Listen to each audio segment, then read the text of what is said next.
Oke teman-teman, tadi kita stop dulu rekamannya ya sebentar. Jadi ini sementara mati dulu sebentar. Oke teman-teman, untuk selanjutnya saya mau nge-share screen tentang soal 100 latihan soal SKB. Di sini sudah saya persiapkan. Saya langsung share di grup saja ya. Jadi Anda tidak perlu mantengin foto di handphone atau di sini, tapi saya langsung dimatikan mikrofonnya, Kak. Ya. Oke, terima kasih. Biar batuknya nggak masuk. Untuk latihan soal SKB Guru SD, saya langsung kirim di grup ya. Itu sudah saya, ini lagi OTW masuk ke grup, lagi proses WhatsApp.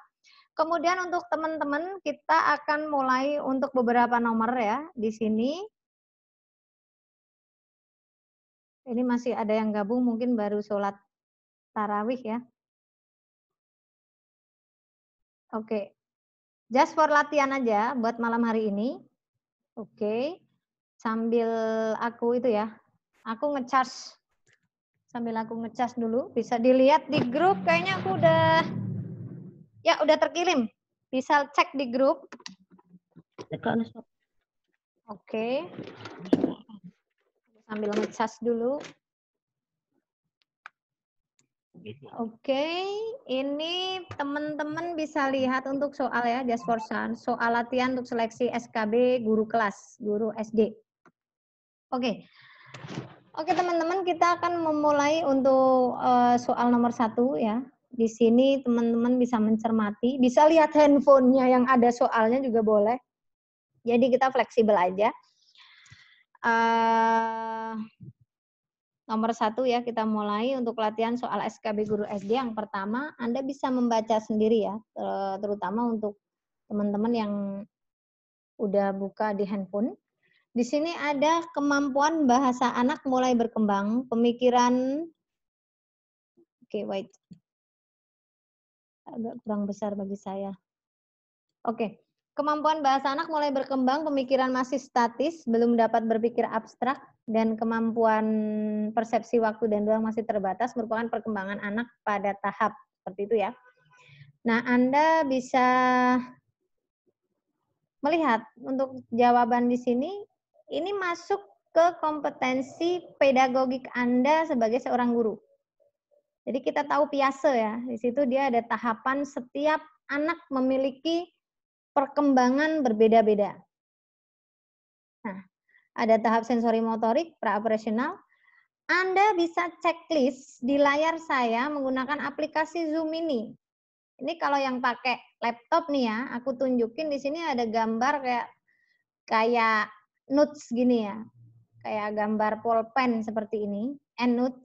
Ini untuk Anda nyentang ataupun checklist jawaban, contohnya seperti ini. Atau Anda bisa melingkarinya seperti ini. Ya. Tapi jangan buat coretan sembarangan, sehingga nanti akan membuyarkan teman yang lain. Oke, kecil saja. Menurut Anda nih, jawabannya yang mana? Seperti itu kan? Oke. Ya, mikrofonnya dimatikan, Kak. Mikrofonnya dimatikan, Kak. Oke, thank you. Biar nggak ganggu teman yang lain ya. Ada yang menjawab sensori motor, ada yang pre-operasional ya.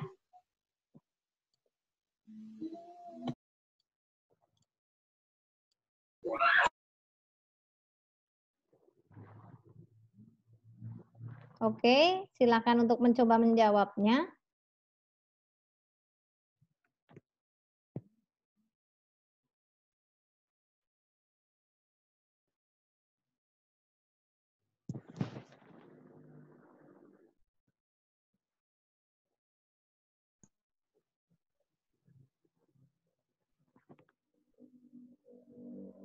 Oke, ada kebanyakan B ya, kebanyakan B ya. Oke, selamat untuk mengerjakan. Enak kan kalau seperti ini Anda bisa langsung mencoba diri sendiri gitu. Dia udah bisa berpikir statis, tapi belum bisa abstrak ya, belum bisa abstrak.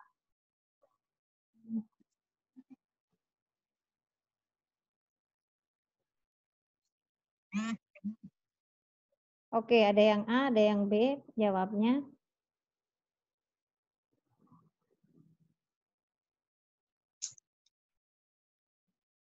Ya. Oke.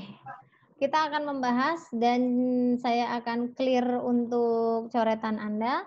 Jadi jawaban yang tepat betul, mungkin ada beberapa teman yang sudah belajar ya, pre-operational.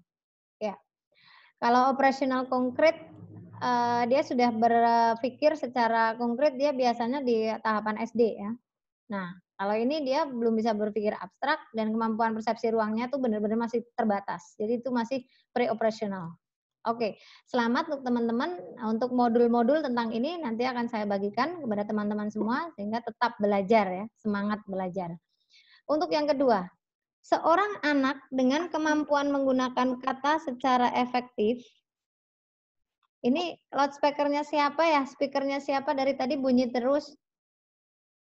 Oke.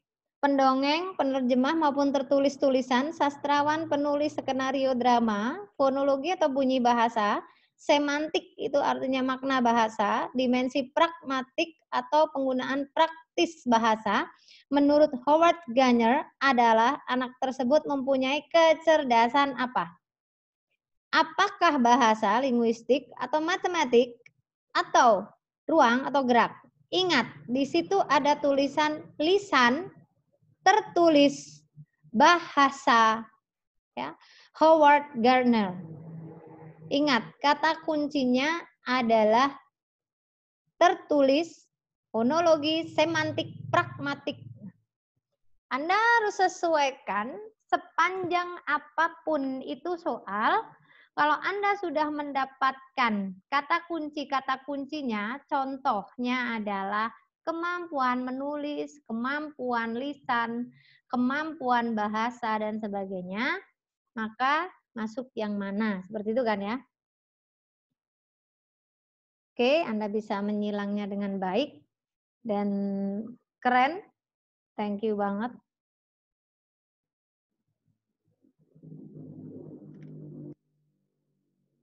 Mantap ya teman-teman semua, atensinya luar biasa. Oke, terima kasih atas jawabannya untuk nomor 2, sambil aku record suaranya ya.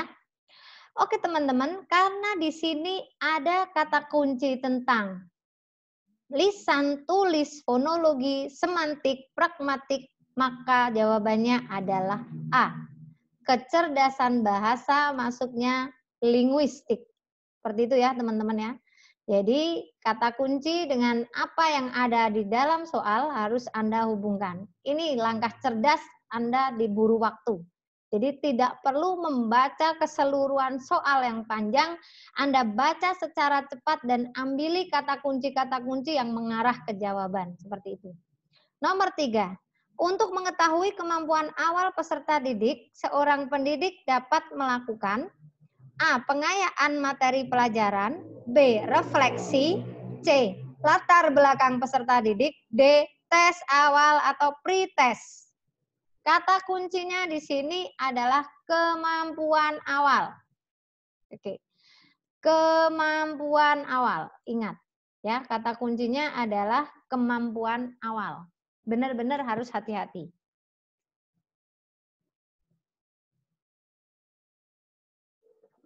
Ya, kata kuncinya adalah kemampuan awal. Yap, sebagian besar penjawab benar ya, banyakkan pada di D dan audiens luar biasa, kemampuan awal anak ya. Yang namanya kemampuan awal anak itu perlu kita tahu ketika kita jadi guru awal, kita harus tahu si X itu anaknya bagaimana dan sebagainya. Oke. Oke, aku clear all. Jadi yang kita perlukan adalah pretest, tes awal. Karena di sini sangat penting untuk mengetahui kemampuan awal peserta didik. Oke, bagi yang masih salah bisa belajar lagi ya. Nomor 4. Dalam mengidentifikasi, running out time ini maksudnya waktu saya tinggal 10 menit lagi. Seperti itu ya teman-teman. Dalam mengidentifikasi kasus kesulitan belajar dapat dilakukan dengan metode criterion reference yang bukan merupakan tahap metode ini adalah yang bukan tahap metode ini. Ya, kita carinya yang bukan ya. Oke, yang bukan tahap dari metode ini yang mana? Silahkan Anda lihat. Anda cermati bareng-bareng dengan saya.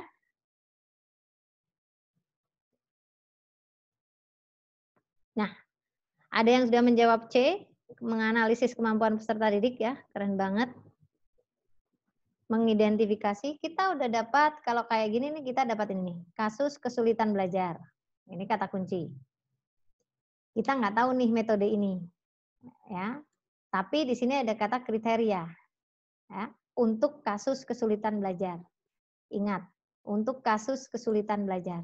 Jadi ada dua hal di sini yang penting, kasus kesulitan belajar dengan metode kriterion.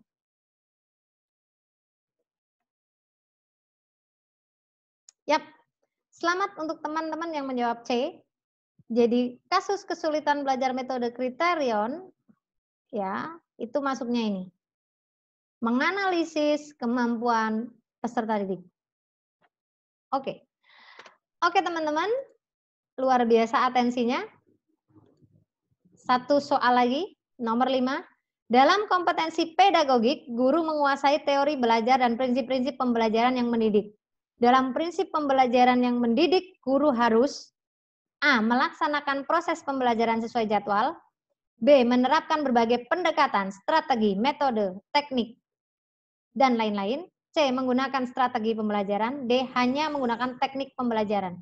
Kalau aku boleh bilang, di sini adalah kata kunci pedagogik. Ingat, pedagogik, menguasai teori dan prinsip. Iya, keren banget jawaban dari teman-teman semua. Dan hampir kesemuanya benar. Wow, luar biasa. Persaingan semakin ketat di SKB Guru Kelas, jangan sampai terkecoh dengan soal ya. Oke, selamat yang mengerjakan dan menjawab B. Jadi, untuk kompetensi pedagogik itu bagaimana guru mengajar. Ingat, saya ulangi, bagaimana guru mengajar. Jadi, kompetensi pedagogik itu kita sebagai seorang guru bisa menerapkan pendekatan, strategi, metode, teknik, dan cara-cara yang mendidik secara kreatif di dalam mengampu mata pelajaran. Inilah yang namanya kemampuan pedagogik. Ini akan dibahas di pertemuan-pertemuan yang akan datang. Oke teman-teman, sambil saya recording on laptop, juga record di handphone, luar biasa bagi teman-teman yang nggak bisa ngikutin untuk Vicon, Anda bisa nanti lihat recordnya malam hari ini ya. Thank you buat kebersamaannya, dan waktu tinggal 6 menit, saya buka untuk waktu sesi pertanyaan, bisa nulis di kolom chat, CHAT chatting, or kamu bisa buka loudspeaker kamu, speaker kamu, untuk langsung menyapaku dan memberi pertanyaan. Waktu saya serahkan sepenuhnya kepada teman-teman semua untuk bertanya. Silahkan.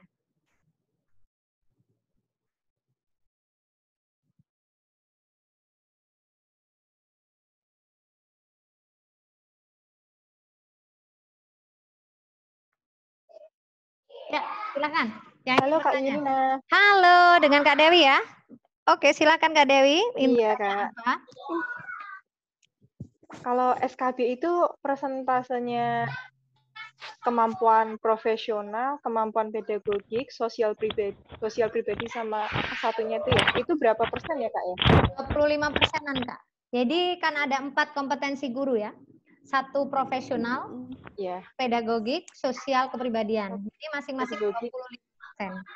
Nah, di sini Kak Dewi kalau bisa ditekankan di matematikanya. Ya, bisa jadi ke IPA-nya juga. Karena untuk matematika dan IPA ini kita tiap tahun HOTS, levelnya tinggi. Ntar IPA aku kasih fisika juga, fisika murni untuk teman-teman di tingkatan dasar. Ya, jadi sehingga teman-teman bisa terbiasa dengan soal-soal fisika juga. Begitu ya Kak ya? Ada lagi Kak? Iya Kak, makasih Kak. Sip. Yang ingin bertanya silakan. Oh ini dari Kak Atika Sari. Assalamualaikum Kak, senang bisa berjumpa lagi. Benar Kak Atika, thank you banget ya untuk ngikutin aku terus di setiap bimbel. Saya mau bertanya bedanya penilaian sama evaluasi. Oke, thank you Kak Atika. Ini kolom chat masuk dari Zoom group chatting dari Kak Atika Sari. Kebetulan beliau adalah kemarin ikut di bimbingan kelas yang lalu dan ini ikut lagi di bimbel premium karena mungkin ini adalah jalan untuk Kak Atika untuk berikhtiar. Oke Kak Atika, apa bedanya penilaian sama evaluasi? Sebetulnya istilah ini hampir mirip Kak, tapi bedanya adalah Jika penilaian itu bisa diidentikan ketika guru menilai secara langsung kepada anak didik. Contohnya, penilaian dalam bentuk portofolio. Anak didik membuat bentuk-bentuk portofolio, kemudian kita nilai. Penilaian penugasan, kita kasih tugas ke anak, kemudian kita nilai. Penilaian praktek, kita kasih praktek ke anak, kemudian kita nilai. Oke, bentar, ini suara apa ini ya? Nah, kemudian kalau evaluasi, bedanya adalah evaluasi itu dia sudah menilai dari macam-macam tadi, kita olah dalam bentuk penilaian format evaluasi. Jadi sangat berbeda. Dan untuk evaluasi, biasanya itu terjadi di akhir. Kalau penilaian itu berlangsung secara nyata, bisa sedang dilaksanakan. Saya mau mengobservasi anak dengan tingkah lakunya dia, saya melakukan penilaian. Tapi kalau evaluasi itu identiknya ada di akhir pembelajaran. Evaluasi bisa bentuk dalam ujian, dalam bentuk ulangan, ataupun dia dalam bentuk ujian kenaikan kelas atau UKK. Seperti itu, Kak. Oke, thank you Kak Atika, atensinya, terima kasih banyak. Untuk pertanyaan yang masuk lagi dari kolom chat dari Kak Armansyah. Kak, kisi-kisinya tahun ini beda tidak dengan kisi SKB tahun lalu? Tidak begitu berbeda. Hampir sama, Kak. Jadi nanti kita agak dinaikin aja belajarnya tentang IPA mungkin, sainsnya kita pertebal lagi. Kalau untuk kompetensi-kompetensi itu yang aku tahu kalian harus bisa banyak baca sih menurutku. Model-model pembelajaran, praktik dalam pembelajaran secara langsung, apa model yang harus diterapkan. Misalkan Anda diberi tugas bagaimana mengajarkan 3+3 kepada anak kelas 2 yang tadi aku bilang. Apakah dia berada di dalam tahapan apa? Menurut Piase dia masuk di tahapan operasional konkret. Operasional konkret berarti 3+3 harus dalam bentuk konkret. Misalkan sedotan, ataupun dia menghitung kelereng, dan sebagainya. Ini masuknya ke bagaimana Anda mengajarkan sesuatu. Itu masuknya ke kompetensi pedagogik. Biasanya yang agak susah malah nanti kalau kepribadian kan Anda sudah ikut SKD. Di situ kan ada TKP, kompetensi kepribadian. Saya yakin untuk kompetensi pribadian Anda sudah bisa karena SKD Anda sudah melaluinya. Nanti yang agak berat mungkin di kompetensi pedagogik dan profesional. Karena kompetensi pedagogik dan profesional itu mencakup ke mata pelajaran. Sejauh mana Anda menguasai bidang mata pelajaran tertentu. Ini yang harus hati-hati benar. Karena ilmu sains itu ilmu pasti. Kalau Anda menjawab salah, ya salah. Seperti itu. Oke teman-teman, thank you buat Kak Arman, Kak Atika, dan Kak Dewi pertanyaannya. Ada lagi, karena waktu tinggal 2 menit untuk Vikon pada malam hari ini. Pertemuan satu yang sungguh luar biasa, saya bisa menyapa teman-teman semuanya.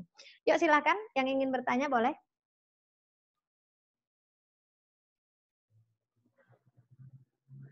Masih ada waktu ya untuk bertanya, silakan.